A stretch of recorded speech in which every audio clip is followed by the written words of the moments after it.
Pick up 2 bottles marked full synthetic. Same shelf, same words on the front, but the oil inside may not have started life the same way at all. One may begin as crude oil that has been refined and chemically transformed to an extreme degree. Another may be built from smaller chemical building blocks. A third may even begin as natural gas. Here's the surprise. On a U.S. motor oil bottle, full synthetic does not reveal one universal base oil recipe. Finished oils carrying that label can arrive by very different chemical routes. Andy, grab those 2 bottles. Same shelf? Both say full synthetic? Exactly.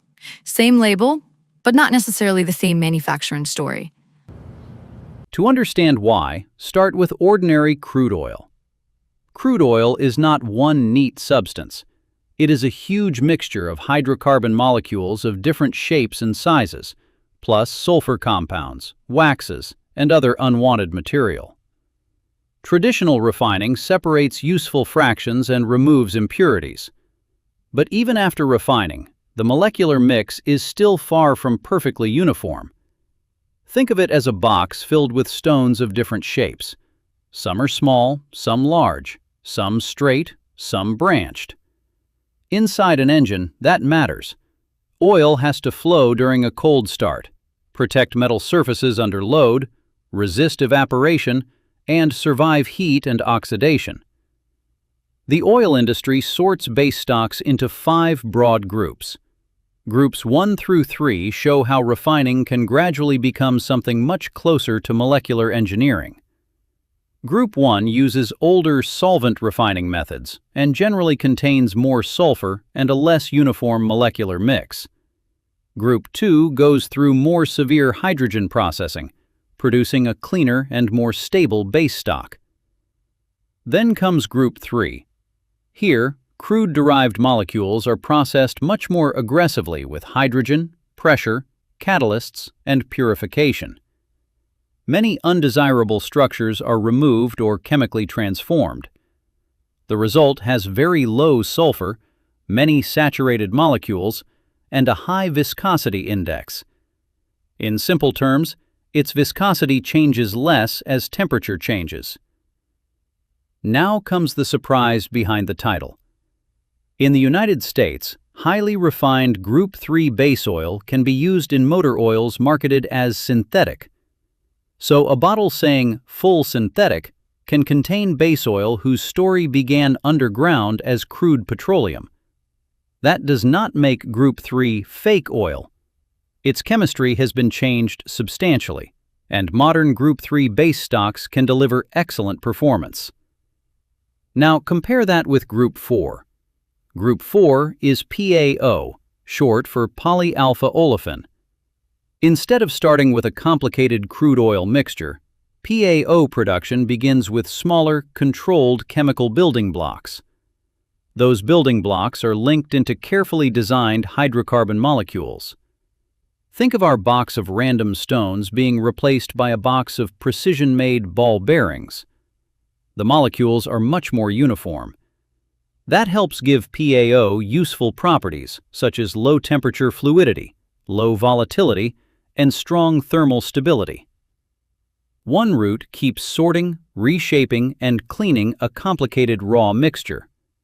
The other starts with selected building blocks and assembles a more controlled molecular structure. Both can create excellent lubricants, but they get there by very different routes. Group 3 starts with crude. Group 4 is PAA. So 2 oils can say exactly the same thing on the label and still come from completely different chemistry? Exactly. Then what is that label actually telling me? It tells you something about the finished oil. It does not tell you one single manufacturing story. To the point where chemistry turns into marketing. In 1999, Wu Hairis Rai Kijurker to the Jalad. The dispute went through the advertising industry self-regulatory process. Castrol's position prevailed. That helped broaden the U.S. marketing use of the word synthetic for severely processed Group 3 oil. That helped broaden the U.S. marketing use of the word synthetic for severely processed Group 3 oils. Even that is not the whole story, because there is a third route most drivers never hear about. You can make base oil from natural gas. Gas-to-liquids technology converts natural gas into synthesis gas, based mainly on hydrogen and carbon monoxide. Chemical reactions then rebuild those simple ingredients into longer hydrocarbon molecules. Further processing and purification can turn them into extremely pure lubricant base oil. Now we have at least 3 very different journeys toward what a shopper may simply see as synthetic oil. One begins with crude oil and severely hydroprocesses it into Group 3 base stock. Another assembles PAO molecules through chemical synthesis. A third can turn natural gas into highly pure hydrocarbon base oil. And none of those base oils is finished motor oil yet. Base oil provides most of the liquid in the bottle. The additive package gives the finished lubricant many of the properties a modern engine depends on. Detergents help control deposits. Dispersants help keep contaminants suspended instead of allowing them to clump together. Antioxidants slow chemical breakdown. Anti-wear additives help protect heavily loaded metal surfaces. Viscosity modifiers help multigrade oil behave across a wide temperature range. Other components can help control corrosion, friction, or foam. The factory's real challenge is not simply producing a very pure base oil. It is building a balanced lubricant. This is why asking which bottle is more synthetic is often less useful than it sounds. The API base stock classification does not create a special technical group called full synthetic. It classifies base stocks by measurable properties and chemistry into groups 1, 2, 3, 4, and 5. Group 4 is PAO. Group 5 covers base stocks outside groups 1 through 4, including chemistries such as esters that can be used for specific properties. But there is no secret Group 6 called full synthetic. That phrase is applied to finished products, not to a 6th API base stock group. 2 oils carrying the same words on the front can therefore use different base stock technologies and still meet demanding modern specifications. That brings us to the question that actually matters when you are standing in front of the shelf. The practical question is not simply, is it synthetic? It is, does this oil meet the viscosity and performance specifications my engine actually requires? Start with the SAE viscosity grade specified by the vehicle manufacturer. Then look at the required API service category and any manufacturer specification listed for your vehicle. Those requirements tell you far more about suitability than the marketing words on the front label alone. Different base stocks still give formulators different strengths. PAO can offer excellent low-temperature flow, low volatility, and thermal stability. Very highly refined Group 3 can provide strong performance at a competitive cost. GTL base oils can offer exceptional purity and molecular consistency. Esters and other Group 5 materials can add properties the main base stock may not provide as effectively on its own. Formulators can blend those strengths instead of treating one chemistry as a universal winner.